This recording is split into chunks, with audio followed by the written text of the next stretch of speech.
자, 투데이 핫 이슈 인터뷰 시간입니다. 인천연구원에서는 지난 15일 2020년 기획연구과제로 수행한 관상복합개발 수익성 리스크 측정 가이드라인 결과 보고서를 발표했는데요. 관상복합개발이 도심재생 활성화와 또 인천형 뉴딜 사업 지원 그리고 재정 효율화 달성 등에 긍정적 영향을 미친다고 하는데, 자, 이번 보고서를 주도한 인천연구원 인천공공투자관리센터 배덕상 연구위원과 관련 내용 나눠보겠습니다. 자, 배덕상 연구위원님 안녕하세요. 네, 안녕하세요. 네, 반갑습니다. 먼저 이 관상복합개발이란 용어 자체가 이게 굉장히 낯설거든요, 연구위원님. 이 관상복합개발 이게 어떤 사업인지 용어 정리를 좀 해주세요. 네, 여기서 말하는 관상복합개발이란 기반시설 관상복합개발을 의미합니다. 기반시설. 네, 좀 더 구체적으로 말씀드리자면 예. 공유재산, 기반시설, 민관합동개발, 건축물 복합개발의 합성 개념입니다. 네, 조금 어려우니까 좀 쉽게 한번 더 설명해 보겠습니다. 예. 동네를 잘 돌아보시면 행정복지센터, 그러니까 주민센터가 2층 이내로 지어진 모습을 많이 보실 수 있습니다. 예. 일반적으로 행정복지센터는 동네의 최중심에 위치하고 있고 접근성이 우수합니다. 다시 말해 상업적 입지가 우수하다고 볼 수 있죠. 예. 그래서 입지가 우수한 곳은 일반적으로 높은 빌딩을 세울 수 있습니다. 그래서 이러한 우수한 입지와 높은 빌딩을 세울 수 있는 특성들을 잘 살려서 공공시설물에 민간 수익시설물을 함께 건설해서 공공은 최소한의 재정 투입으로 신규 청사를 받고 민간은 민간 수익시설물 개발에 따른 사업 이익을 가져가는 윈윈 개발 구도가 관상복합개발로 볼 수 있겠습니다. 아니, 그러면은 이 관상복합개발을 했을 때 얻을 수 있는 장점들이 되게 많을 것 같은데요. 어떻게 뭐 구체적으로 어떤 것들이 있습니까? 네. 결론적으로 관상복합개발은 민간의 건축물 기부 체납이죠. 기부 체납으로 기반 시설이 확보됨과 동시에 민간은 기반 시설이 위치한 입지 가치를 최대화해 수익성을 극대화할 기회를 제공합니다. 이러한 점에서 관상복합개발은 재정 절감 및 경제 활성화를 한 번에 달성할 수 있는 정책 도구인데요. 좀 더 구체화해서 말씀드리자면 첫 번째는 민간 시행사 기준으로 사업 기회를 민간 부지와 더불어 관청 부지를 개발할 수 있는 기회를 제공합니다. 결론적으로 관상복합개발은 이제 지역 건설 경기 활성화에 이바지할 수 있고요. 두 번째는 이제 관상복합개발은 사업성이 핵심이므로 아무래도 공영주차장, 행정복지센터 등 동네의 핵심 위치에 위치한 공공시설물 개발 또는 재건축 사업에서 많이 추진될 수 있습니다. 동네의 핵심에 위치한 토지 이용을 극대화시킬 수 있기 때문에 이거는 결론적으로 신규 건물 공급 등으로 상권 조성이나 오피스 지구 형성에 이바지할 수 있고요. 세 번째로는 이제 관상복합개발은 결론적으로 재정 절감을 목표로 하고 있기 때문에 재정 투입을 최소화할 수 있고 요새 코로나로 어려운 시국에 복지 예산 같은데 좀 더 많이 투입될 수 있게끔 재정을 이제 분배하는 그런 역할을 수행할 수도 있습니다. 다른 지역의 사례들은 어떠했는지도 좀 궁금한데, 이 관상복합개발은 실패 사례가 전무했는지 아니면은 뭐 실패를 했다면 어떤 식으로 이 문제점을 해결했는지가 이제 이 사업이 성공적으로 나아가는데 되게 주요 자료가 될 것 같은데 어떻게 보십니까? 네. 관상복합개발이 항상 성공한 건 아니고요. 그래요? 서울에서는 많이 성공했고 지방에서는 많이 실패했습니다. 그러니까 좀 결론적으로 보면은 관상복합개발은 이제 사업성이 최중심 아니겠습니까? 그래서 서울은 어디에든 지으면은 이제 사업성이 잘 나오는 곳이고 지방 같은 경우는 사업성이 잘 서울보다는 안 나오는 게 당연하니까 그렇죠. 당연히 지방에서는 많이 안 됐었죠. 그래서 성공 사례와 실패 사례를 각각 하나씩 말씀드리자면 성공 사례는 이제 서울시 중구에 위치한 나라키움 저동빌딩이라고 해서 명동 근처에 있는 겁니다. 명동이요? 네. 명동 땅값이 비싼 데 아닙니까? 그렇죠. 예전에 이제 남대문 세무서로 이용됐었던 이제 명동 근처인데, 아, 예. 네, 그게 원래는 2층짜리 세무서 건물이었는데 지상 15층, 지하 4층의 오피스 건물로 신축했습니다. 아, 예, 예. 네, 현재 시장 가치가 1,395억이고 이렇게 어, 한번 재개발하니까 기존 건물 대비 4배 이상 가치가 상승했습니다. 예. 그러니까 되게 좋은 케이스죠. 안 어, 좋은 케이스는 뭐냐면 이제 그 광주광역시 남구 청사입니다. 남구 어, 청사인데 그거는 이제 남구가 공사 중단된 백화점 부지를 이제 인수했습니다. 예. 그리고 캠코 한국자산관리공사를 위탁 사업자로 선정해서 지상 9층, 지하 6층의 건물로 세웠는데 예. 이게 임차율이 30%밖에 되지 않아요. 그래서 아, 건설이자도 내지 못하는 상황이 됐습니다.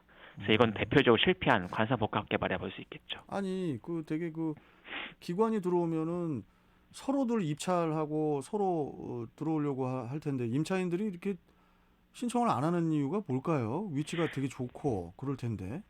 네, 이게 그 임차인을 당연히 구청 입지나 아니면 행정복지센터 같은 경우 입지가 나름 우수한데 만약에 그런 입지 근처에 다른 신규 시설물이 서거나 혹은 그 동네가 쇠락하고 있어서 계속 인구가 아, 빠져나가게 되면 예. 예전에 기획했던 만큼의 효과를 이제 내진 못하겠죠.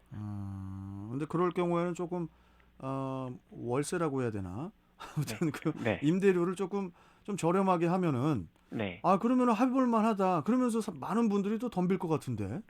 아, 예, 근데 예. 그런 게 있습니다. 그러니까 부동산에서 만약에 동네가 쇠락한다 할지라도 네. 아무리 임대료 내려봤자 임차율이 차지 않는 경우도 허다하거든요.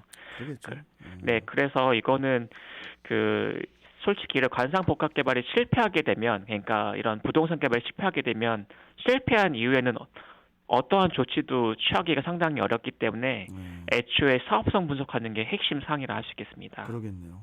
네, 그리고 이 관상복합 개발을 통해서 제안한 사업이 또 여러 가지가 있던데요. 특히 네, 그 눈길을 끄는 게 이제 낙후된 원도심 정상화, 네, 또는 뭐 인천형 뉴딜 정책 수행 등을 제안하셨던데, 네, 네, 이 사업이라는 게 이제 수익성하고 연결돼야 하는 거잖아요. 네, 네. 이게 적합하다고 보는 장소라든지 뭐 혹은 뭐 입지가 있습니까, 인천에? 아, 네. 제가 입지를 콕 찍어서 말씀드리는 거는 안 될 것 같고요. 그 그러면 콕 찍으면은 큰일 나요? 콕 찍어서 말씀드리면은 아무래도 안 될 것 지금부터 예, 같고 예, 예. 조금 힌트 같은 거 한번 드려보겠습니다. 힌트. 그래서 좋습니다. 예. 네, 힌트를 드리자면 우선 낙후된 원도심 정상화 관련해서 저 같은 경우는 1호선 역세권 지역과 인천 지하철 2호선 역세권 지역을 눈여겨보고 싶습니다.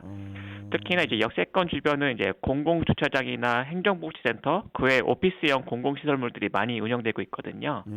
그래서 근데 보통 이러한 시설물들이 인천의 이런 원도심에 있는 1호선, 특히나 1호선 주변은 너무나 오래돼서 재개발이 필요한 경우들이 많습니다. 그렇죠. 그래서 그런 것들을 이제 관상복합 개발을 하면 되게 좋을 것 같다는 생각이 들고요. 한번 좀 더 구체적으로 보자면 저는 동인천역을 한번 예로 들어 보겠습니다. 네. 동인천역이 상당히 쇠락한 원도심 중에 한 곳이라고 볼 수 있는데요. 예, 예. 동인천역은 뭐 동네는 쇠락했지만 서울로의 접근성은 인천에서는 나름 유리하다고 볼 수 있겠습니다. 급행 예. 열차가 다니고 있으니까요. 네. 그래서 이런 동인천역에 있는 뭐 이런 쇠락한 공공시설물을 재개발할 때 공공시설물만 재개발하는 게 아니라 공공시설물에 임대주택과 상가를 같이 지는 관상복합 개발로 한번 생각해 보겠습니다. 어, 그렇게 되면 공공시설 같은 경우는 민간 수익시설 방문객과 그리고 임대주택 거주민으로 인해서 일정 방문객을 유지할 수 있고 그리고 민간 수익시설물 같은 경우는 공공시설물 방문객과 그리고 임대주택 거주민 그리고 지역 거주민들에 인해서 수요가 창출될 수 있고 네. 그리고 임대주택 같은 경우는 서울로의 접근성이 나름 유리하기 때문에 거주할 수 있는 어떤 이유가 형성될 수 있을 것이고 그렇게 되면 이 새롭게 개발된 관상 복합 개발 건물이 활성화를 통해서 원도심의 활성화를 이끌 수 있는 마중물 역할을 수행할 수 있게끔 될 수 있겠다. 이렇게 보고 있고요. 예, 예. 그렇게 되면은 이제 민간 투자가 좀 더 활성화될 수 있겠죠. 이게 관상 복합 개발이라는 게 이게 뭐 예를 들자면은 그 주민센터 위에 뭐 한 1, 2층 정도 더 올려가지고 뭐 거기다 뭐 상가 차리고 뭐 이런 개념이 아니고 네. 상당히 그 저 크게 그 건물을 지어서 올리는 거를 말씀하시는 것 같아요 보면은. 아, 네. 뭐 이거는 상황에 따라 다르겠는데 상황에 따라서. 예를 들어서 이제 서울이 관상복합 개발을 몇 개 했습니다. 네. 그래서 막 보게 되면 그 서울 오류역 1호선 오류역 주변에 행정복지센터를 철거하고 새롭게 짓는데 행정복지센터는 1, 2층에만 위치하고요. 네. 3층부터 그 10층까지는 임대주택, 아, 그리고 지하는 이제 상가 이렇게 형성했습니다. 앞으로 이게 좀 잘 좀 되면은 또 전국적으로 이게 또 유행할 것 같기도 한데 그런데 이제 마지막 질문인데요. 앞으로 좀 뭐 이 개발 사업 관련해서 보완해야 할 점 같은 게 있습니까? 아, 네. 우선은 보완해야 될 점, 특히나 뭐 이건 부동산 개발과 똑같은 거기 때문에 네. 가장 핵심은 사업성 분석을 어떻게 해야 되느냐 그겁니다. 그러겠죠. 근데 사업성 분석하는 툴이 아직까지는 정형화된 툴이 많지가 않습니다. 특히나 관상복합개발 관련된 건 더욱더 없고요. 그래서 지금 제가 했던 연구가 뭐냐면 무디스, 그러니까 신용평가 기관인 무디스 방법론을 이용해서 네. 각각 부동산에 그 신용 등급을 부여하고 예. 신용 등급에 따라서 자기 자본 기대 수익률을 산정하는 그런 계량적인 모델을 만들었습니다. 상대적으로. 네, 절대적으로요. 절대적인 그래서 거요? 예를 들어서 뭐 어떤 자산은 더블 A급이면 이제 5% 이상의 자기 자본 기대 수익률을 이제 기대할 수 있다. 아예 확 기준을 정해 놓자 네. 이런 말씀이시군요. 네, 그런 식으로 했기 때문에 예. 제 연구 논문이 좀 계량적으로 나올 수 있어서 좀 사용하기는 되게 용이하다. 이런 게 좀 있고요. 근데 제 논문도 보완해야 될 점이 있는데 예. 첫 번째는 이제 상권 분석을 좀 정밀하게 하진 못했습니다. 상권 분석이 워낙 역동적이라서 그런 부분은 하지 못했고 예. 두 번째는 인천 지역 부동산 시장 분석이 약간 부족합니다. 서울에 비해서 인천 지역은 이제 이런 상가나 아니면은 오피스의 거래 사례가 많이 없어서 좀 네. 이런 게 어려웠고 세 번째는 관상복합 개발은 이해관계자 대응이 되게 중요합니다. 왜냐면 그 주변에 또 상가를 갖고 계신 분들이 있잖아요. 예, 그래서 예. 이해관계자 협력이나 그런 거에 대해서 전략을 좀 더 개발할 필요가 있겠습니다. 알겠습니다. 이 논문도 많이 쓰시나 봐요, 우리 배덕상 위원께서. 예. 아, 예. 언제 한번 또 연결해서 말씀 나누도록 하고요. 오늘 말씀 여기까지 듣겠습니다. 고맙습니다. 감사합니다. 예. 자, 지금까지 인천연구원 인천공공투자관리센터 배덕상 연구위원과 함께했습니다.